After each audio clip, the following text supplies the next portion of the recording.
बाल विकास विषय में आज हम शैशवावस्था में गति विकास एवं भाषा विकास के बारे में जानेंगे कि शैशवावस्था में मोटर डेवलपमेंट और लैंग्वेज डेवलपमेंट किस प्रकार से होता है, किस आयु में कितने शब्दों को सीख सकता है या कितने दिनों में वह कितना चल सकता है, इन सब के बारे में जानेंगे। और इसके साथ इसी में शैशवावस्था का शैक्षणिक महत्व यानी educational importance of infancy stage यानी जो शैशवावस्था है उसका शिक्षा में क्या महत्व है, हम इसका क्यों अध्ययन कर रहे हैं, इसका पढ़ने से क्या फ़ायदे हैं। तो सबसे पहले हम गति विकास यानी मोटर डेवलपमेंट के बारे में जान लें कि मोटर डेवलपमेंट गतिक विकास क्या है। जन्म के समय शिशु में इतनी क्षमता नहीं होती कि वह अपने शरीर का संचालन कर सके। वह ना तो चल सकता है और ना ही बैठ सकता है। 4 या 5 माह की आयु में बालक अपना सिर उठाने योग्य हो जाता है। 7 माह का बालक बैठने योग्य हो जाता है। कुछ मनोवैज्ञानिकों का मत है कि लड़कियां लड़कों की अपेक्षा चलना शीघ्र सीख लेती हैं। वास्तविकता यह है कि बालक के चलने तथा अन्य गतिवाहिनी क्रियाओं के सीखने पर गर्भावस्था के समय के पोषण, शिशु के अंग दोष आदि का प्रभाव पड़ता है।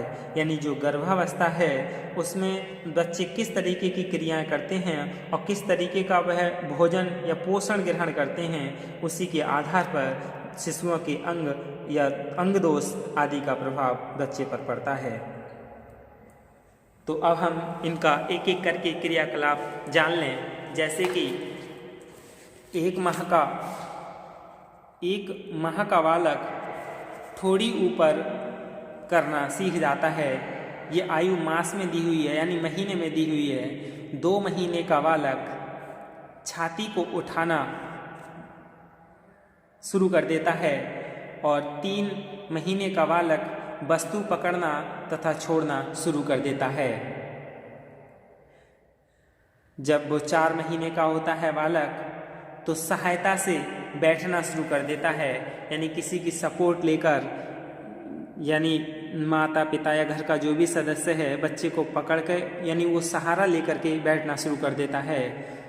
फिर 5 महीने का हो जाने पर बालक गोद में बैठना और वस्तु को पकड़ना सीख लेता है। जब वह 6 महीने का होता है तो ऊंची कुर्सी पर बैठना शुरू कर देता है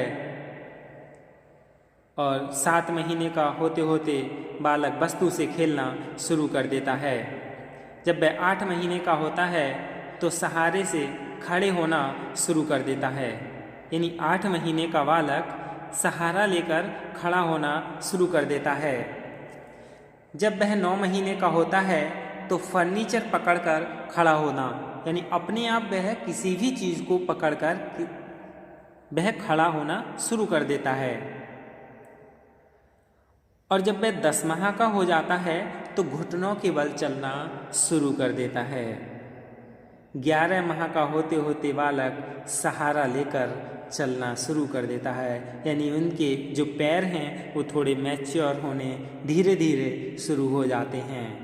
जब वह 12 महीने का होता है तो फर्नीचर पकड़कर ऊपर उठना शुरू कर देता है अपने आप।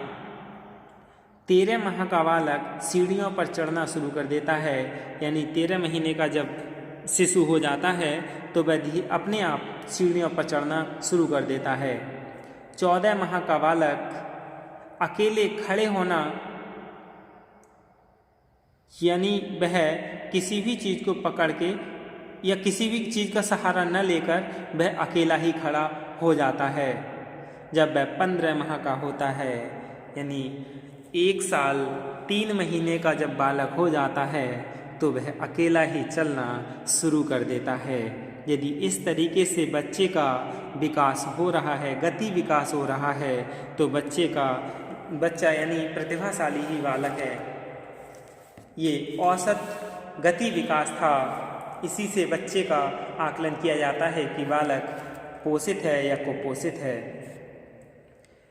गति का विकास एकदम तो होता नहीं है। देखा आपने कि शनै शनै यानी धीरे धीरे विकसित होता है और शैशवावस्था पूर्ण होते होते बालक की मांसपेशियां इतनी दृढ़ हो जाती हैं कि उसे शरीर के संतुलन को बनाए रखने में कठिनाई उत्पन्न नहीं होती, यानी वो अपने शरीर का संतुलन खुद बना लेता है, वह अपना कार्य सफलतापूर्वक करने लगता है।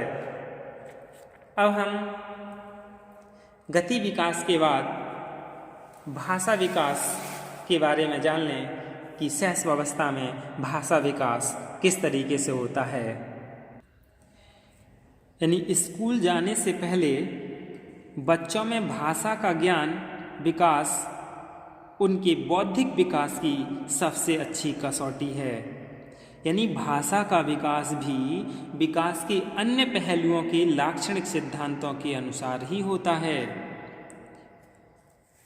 जैसे यानी जन्म के समय शिशु क्रंदन करता है, यही उसकी पहली भाषा होती है। यानी शिशु जन्म के समय जब रोता है वही क्या है, उसकी पहली भाषा होती है। इस समय उसे ना तो स्वरों का ज्ञान होता है और ना ही व्यंजनों का ज्ञान। 25 सप्ताह तक शिशु जिस प्रकार ध्वनियाँ निकालता है उसमें स्वरों की संख्या अधिक होती है। यानी 25 सप्ताह तक शिशु जो भी ध्वनि निकालता है उसमें स्वर जो हैं उन्हीं की ध्वनियाँ ज़्यादा होती है। 10 माह की अवस्था में शिशु पहला शब्द बोलना शुरू करता है जिसे वह बार बार दोहराता है। 1 वर्ष तक शिशु की भाषा समझना कठिन होता है, केवल अनुमान से ही उसकी भाषा समझी जा सकती है। यानी आरंभ में बालक एक शब्द का वाक्य बोलता है।